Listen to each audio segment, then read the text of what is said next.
Lakers in this building. We have the Clippers in this building. We have the Kings in this building, the hockey team.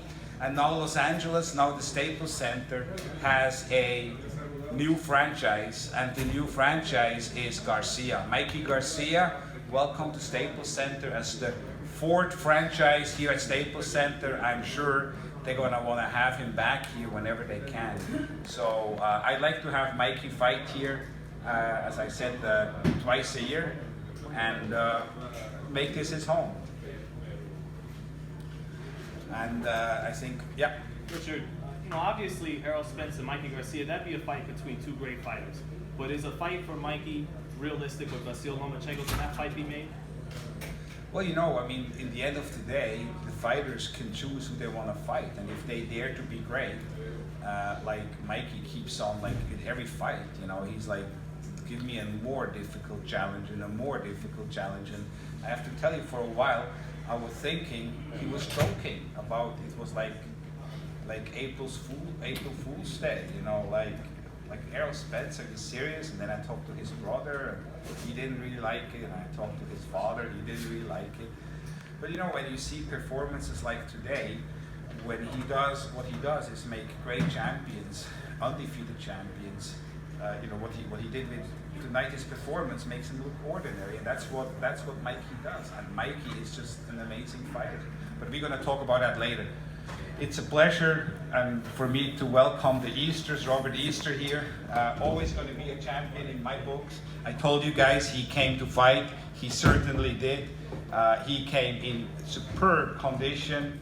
I know you had a long and hard training camp, and you came here to go home with 2 belts. That didn't happen, but I think you came here and you won a lot of fans.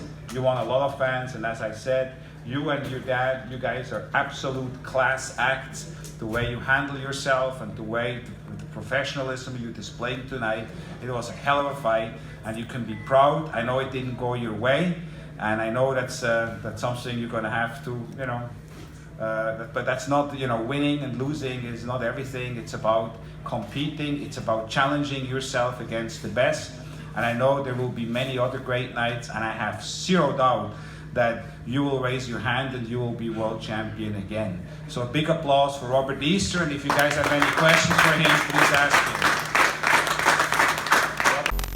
him.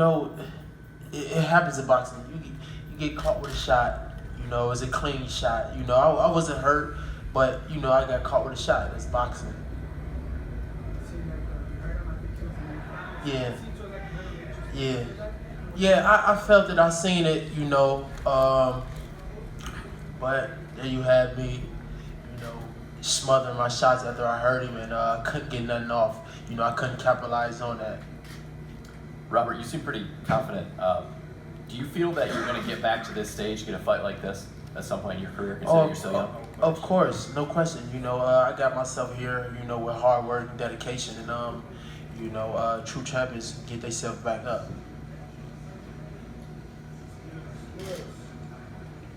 Okay, and the other, over there, yeah. Hey, Robert. I'm beating Tank and AB up in the car too, because they didn't come to my training camp. So I got to fight with them. They didn't come to my training camp, so I got a bone to pick with them guys. Robert, right here. He's right there, AB. You've been in the ring with Mikey for 12 rounds. Just your assessment with that. How do you feel he does against Spence, if that fight were to come to fruition now? See, Mikey, I've been in the ring with Spence too. He sparred, a few years back when as amateurs, and Spence always had this type of power, tremendous power, and but Mikey has his mind made up. Mikey has his mind made up of going up in weight classes. But that's what boxing's for. Boxing, champions believe they can take on other champions, so there you have it. I tip my hat up to him. You seen it tonight. He's a true champion, true warrior. So, but Errol Spence, he's a different breed. He's an animal, man. Did the news of obviously we all found out earlier this week that Mikey doesn't do sit-ups in camp. Did that just kind of affect your game plan as far as going in? Because obviously you were doing some body work early. Did that? Yeah, but like I said, man, Mikey had a tremendous game plan and he stuck to it. I didn't quite work the body enough. I was throwing jabs to the body, but I wasn't working it quite enough like I should have been. But he didn't have the body, but he had the fist.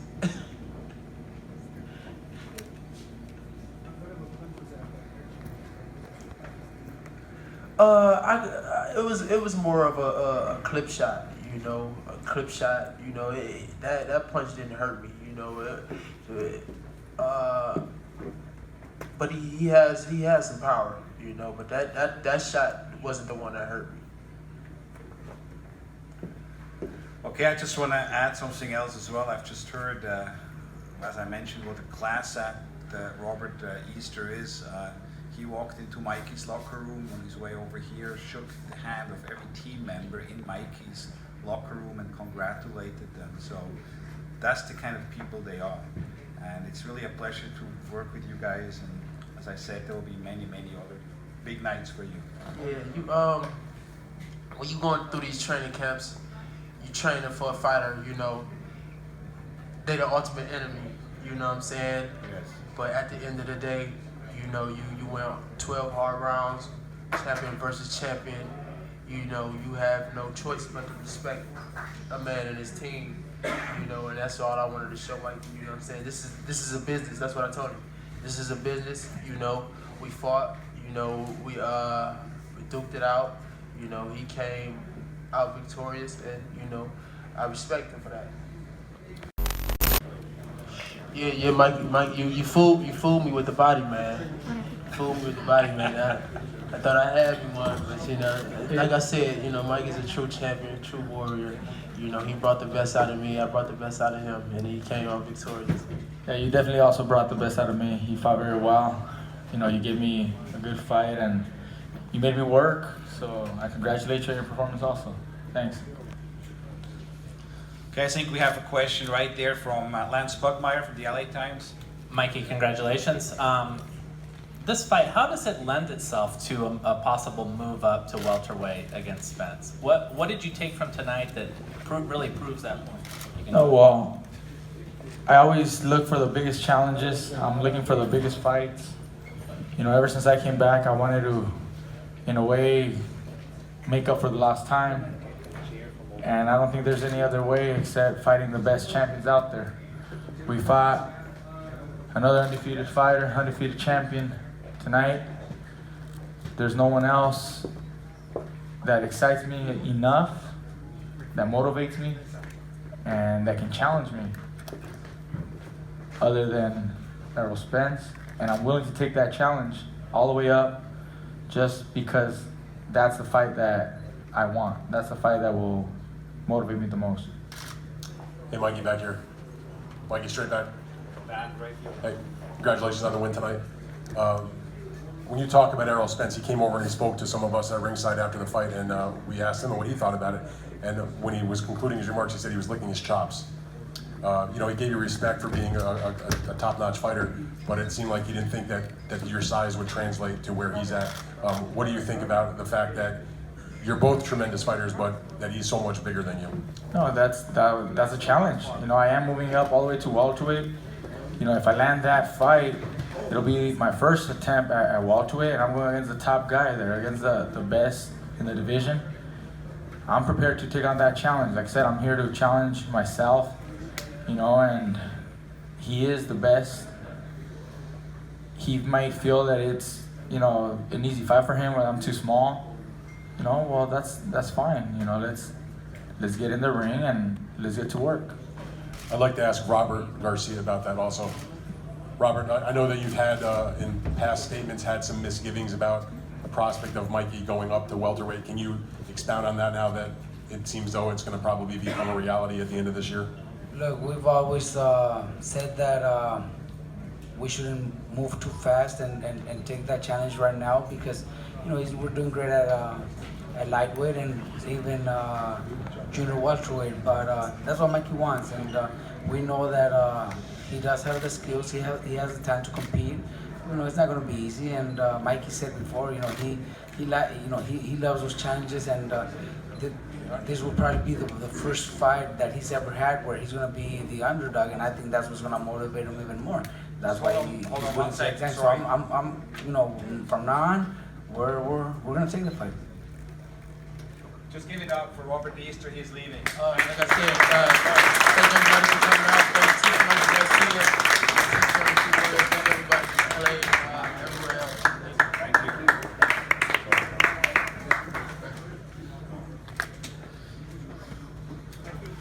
It seemed like actually was something good. I think there was I'm not too sure if it was a body outside. Did it hurt you, or was it just exchanging punches where you guys were trading?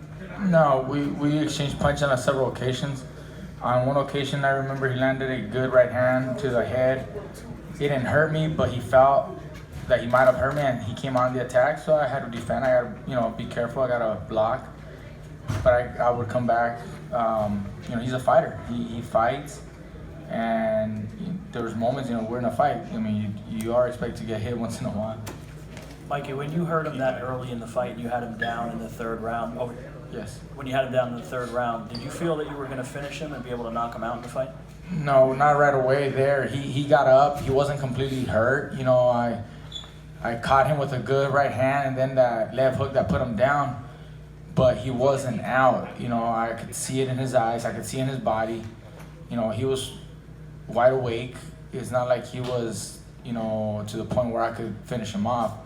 I tried to land a few other punches throughout the fight, and I think I might have hurt him with a body shot at one time.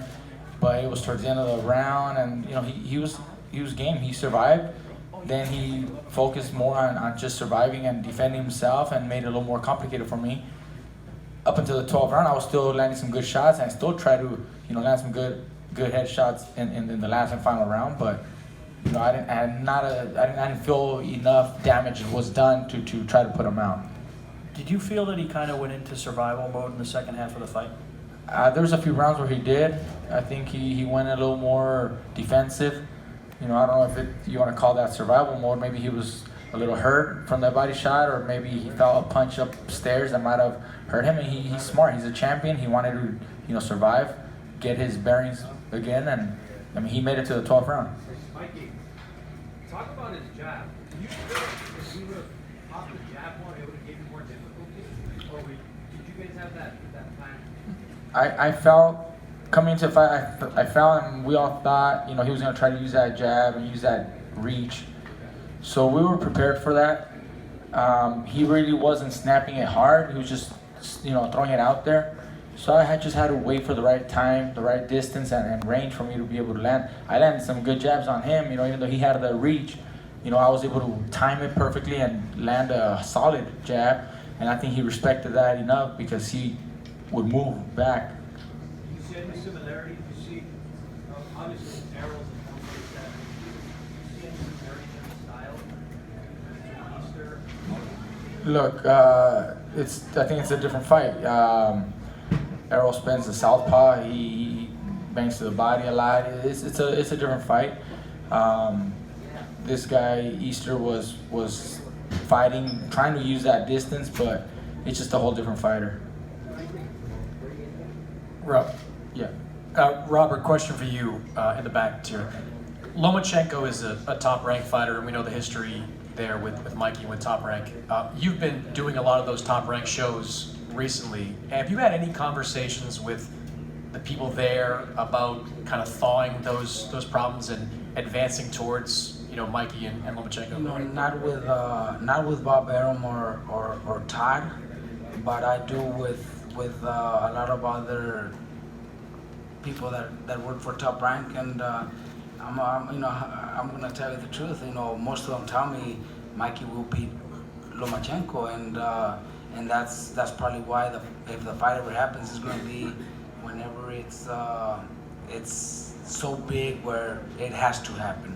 But as of now, that's what Mikey doesn't even consider chasing that fight because we know that's not going to happen anytime soon. Robert, Mikey, buenas noches. Antes que nada, muchas felicidades por gran actuación. Y esta pregunta va de parte de an extremely elite and exclusive class of winning fighters winning a world title in 5 different weight classes. Well, that's why I'm trying to get that, because there's only a select few and only the greats, have accomplished that feat. I'm here in search of that, and I'm not just trying to pick up a belt against nobody, against someone that just happens to be a champ. I'm going against the best. I'm trying to get the best fighter, the most, just dangerous man at welterweight. I'm trying to get that, because that's what I think will, cement my name and put that, stamp of approval again for everybody. No one else will be doing that. No one else is doing that right now. There's no other fighter on this planet doing what I'm doing. It's, as I said, dare to be great. Dare to be great. Very few do that. Richard, you said it's one of the biggest fights that could be made. How many pay-per-view buys do you expect this could generate? I know you've broken down the numbers a million times by now, I'm sure. I love to do pay-per-views, and I'm usually pretty accurate with my, with my estimations. So I think this is going to be a big pay-per-view, and I'm not going to tell you how many yet. But I always promote pay-per-views. I want to break records, and so we're going to do a big number with that. And a question for Robert and Mikey. We've seen fighters in the past, like Roy Jones Jr. and Bernard Hopkins, utilize like a conditioning guru, like a Mackie Showstone, when they go up for a high-profile fight at a greater weight. Would you bring in someone like that, or not him in particular, but just some kind of like strength and conditioning guru? Look, it's kind of different the way things work with especially with Mikey.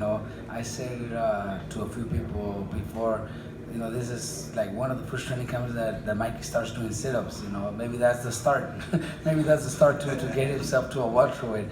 He hardly ever does sit-ups or pull-ups or push-ups or none of that stuff. He does his running. He runs very hard, and when we're in the gym, we do a lot of rounds of sparring.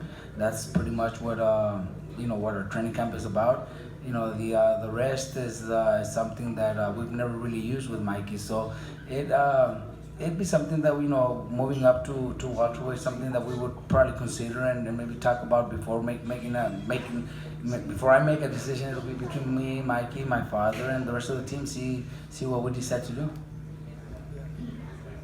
Well, I don't do a whole lot of physical training like that, but I think we'll have to use a little more and implement some different exercises, because I am going to be moving up all the way to welterweight. So I think the main thing would be the diet, change the way we eat, and maybe implement a little more, physical core training for that. And also, obviously you're a great boxer, but Spence is as a big 47 who could even fight at 54. Like, how much muscle would you have to possibly add on to just deal with his strength and power? There's other things that I can try to use. I can try to use speed. I can try to use angles. I can footwork. There's a lot of things that I can use to overcome that height, that reach, the southpaw, the strength, all that. I'm prepared to do whatever it takes, to compete and win that fight as well. Mikey, when Spence visited us at ringside, he said he wants to do this fight this year, and he mentioned November. That might be a pretty quick turnaround. Would you be willing to do it as early as November? Well, I said I want to do before the end of the year. November's before the end of the year. I was thinking, November, December. It's not too far off. If we land on a date that we can, compromise there, I think we can have a good training camp, enough time. And that's all that it takes. If we set a date that allows both of us to train, well for it, I have no problem. Just a quick question.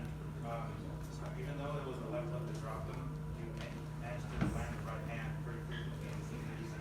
What was it about him or your game plan that you were able to land the right hand? He kept bending towards his right, so my right hand would actually come down and land a couple of times. It was hard for me to land it when he was standing straight up.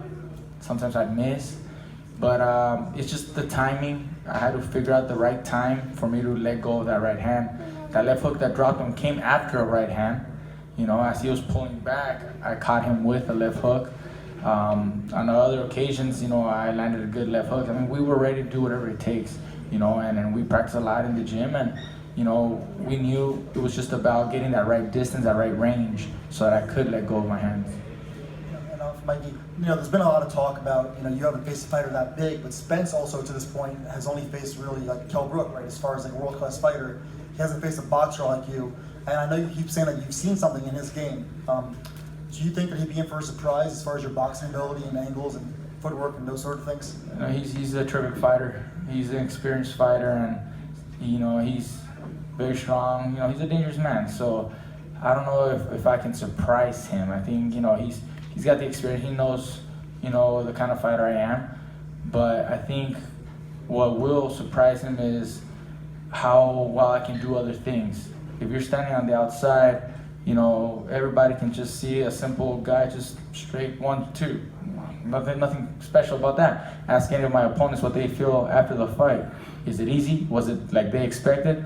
I think they'll all tell you it wasn't what they expected. Mikey, have you guys considered maybe when the fight gets made having some sort of stipulation where the Spence can't go over a certain weight, like rehydrate? I don't know if you thought about that. I think the IBF has its own regulations and laws on that, so I got nothing to ask. I ain't asking for no catch weight either.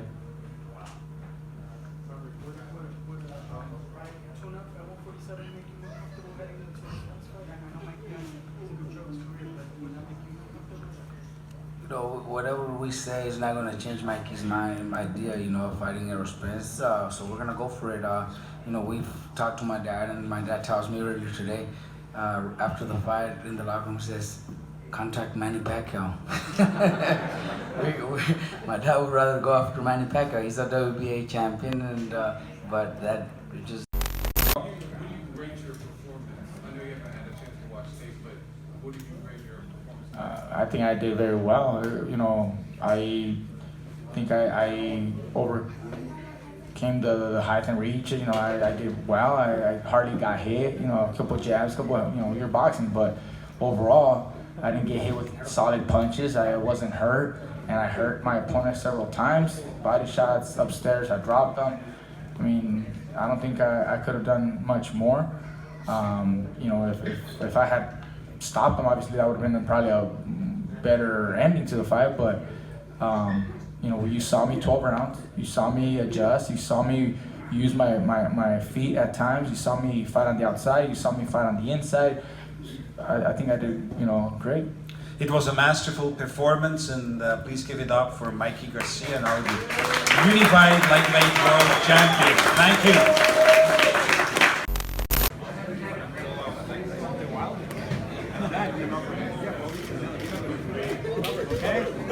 Hey, congratulations. At what point in the fight did you realize I got him, Mikey? What round and what point? After the first round. Are you serious? I just felt that, you know, it was just a matter of time. I felt the speed, I felt the power. I still needed some time to adjust, but I just felt that I was going to get him. Spectacular job. What was there something that caught you off guard, or everything that he was throwing at you, you were like, okay? Like I said, we were ready, you know, for whatever he had, and I knew he was going to come with his best. I think he did. I think he fought better than anybody expected. Everybody was just thinking of, you know, Fortuna, and it wasn't like that. I knew he was going to come better than that, so I was ready to do whatever he had. How does power feel? Would you ever stun? He's got decent power. I can feel the power. For the most part, when he's jabbing, he wasn't throwing power shots at that point. But when he did let go of his hands, you know, a couple of hooks, you could feel power, but nothing enough to hurt him. All right, can we let him go? He just fought 12 rounds. All right.